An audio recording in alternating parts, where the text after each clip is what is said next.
ഇപ്പോൾ നെയ്യാറ്റിൻകര ജില്ലാ ജനറൽ ആശുപത്രിയിൽ ചികിത്സാ പിഴവെന്നൊരു ആരോപണം വന്നിട്ടുണ്ട്. ചികിത്സയിലായിരുന്ന യുവതി മരിച്ചൊരു സാഹചര്യമുണ്ട്. ഇപ്പോൾ യുവതിയുടെ ഭർത്താവ് മാധ്യമങ്ങളോട് സംസാരിക്കുന്നുണ്ട്. അതൊന്ന് കേൾക്കാം.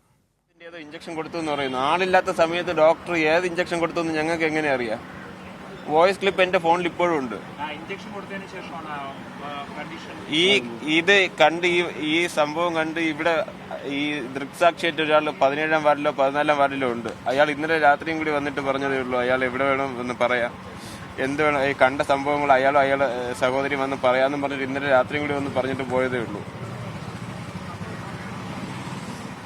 ഇത് അറിഞ്ഞില്ല. ഞാൻ ഇതിനകത്ത് എന്നിട്ട് എന്ത് മരുന്നാ കൊടുത്തെന്ന് ഞങ്ങൾ ഹോസ്പിറ്റലിൽ ചെന്ന് ചോദിച്ചിട്ട് പോലും അവർ പറഞ്ഞില്ല. കിഡ്നി സ്റ്റോണായിട്ട് പോയതായിട്ടാണ്. സ്കാൻ ചെയ്തിട്ട് ആ റിപ്പോർട്ടും കൊണ്ടാണ് സർജറി ഡോക്ടറെ കാണിക്കണമെന്ന് പറഞ്ഞ് അങ്ങനെയാണ് നെയ്യാറ്റിൻകര ഹോസ്പിറ്റലിൽ പോകുന്നത്. അതെ, അങ്ങനെ നെയ്യാറ്റിൻകര ഹോസ്പിറ്റലിൽ കൊണ്ടുവന്ന് സർജനെ കാണിച്ചപ്പോഴത്തേക്കാണ് അദ്ദേഹം പറഞ്ഞത് നിങ്ങൾ അഡ്മിറ്റ് ആകൂ, ബാക്കി കാര്യങ്ങളൊക്കെ ഞങ്ങൾ വന്ന് നോക്കാമെന്ന്. കുറച്ച് കഴിഞ്ഞപ്പോഴത്തേക്ക് ഒരു 7 ട്രിപ്പും കൊണ്ടിട്ട് ഒരു ചുമന്ന ബോട്ടിൽ ഒരു മരുന്നും കൊണ്ടുവന്നു. ഈ ട്രിപ്പും ഒരു ഇഞ്ചക്ഷനും കൊടുത്തോളൂ. ഈ കൊച്ചിന് പറയുന്നത് പക്ഷേ ചുവന്ന ബോട്ടിലെ ട്രിപ്പ് അടുത്ത് ഈ കണ്ടോണ്ടിരിക്കുന്നവർ പറയുന്നത് അല്പം കഴിഞ്ഞപ്പോഴത്തേക്ക് തന്നെ ശരീരം മൊത്തവും നീല കളറും കറുത്ത കളറുമായി, വേറെ അനക്കമൊന്നുമില്ലായി. അവിടെ നിന്ന് തന്നെ നമ്മളുടെ ഇദ്ദേഹത്തിനെ വിളിച്ചു പറഞ്ഞു, ഓടി വന്നു.